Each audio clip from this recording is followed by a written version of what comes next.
Lah ni aku nak pergi makan kedai Jalil lah, bangan dalam bawah flat. Sempoi nak makan kambing, telur bawang apa ke. Kau campur apa dengan bawang goreng mah. Memang puas hati lah. Kedai Jalil bawah flat bangan dalam. Pak raya dah memang makan nasi kandang best mah.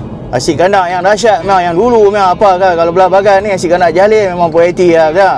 Lah ni kan nasi kandang tu kira apa ni Zul kot memang jaga. Kan dia ni pun dahsyat lah dah, gila-gila mah dah. Memang daripada bapak depa dulu lah. Kata dulu asal roda 3 ke apa. Lepas tu baru menjaga bawah flat. Tak tahu lah selama duk makan lah kasi kanak Jalil ni, yang aku duk buah ni sekala kambing dia semua, boleh kambing. Lepas tu depan tiba telur bawang apa ke. Lepas tu bawang goreng, kuah campur apa ke. Memang sempoi lah tak.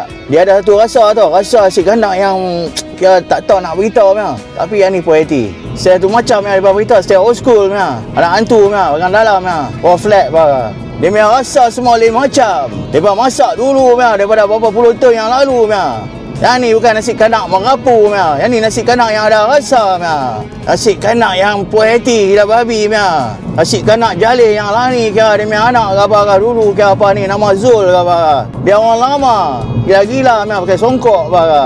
Free punya time apa boleh main sini ya tak. Main try makan dia punya nasi. Nasi kandang Jalil. Niaga bawah flat. Daripada dulu sampai lah ni. Bukan baru meniaga 2-3 hari. Tapi mereka meniaga sudah lama. Nasi kandang Jalil. Nasi kandang yang diaduk rapi. Nasi kandang yang detail punya. Yang detail punya.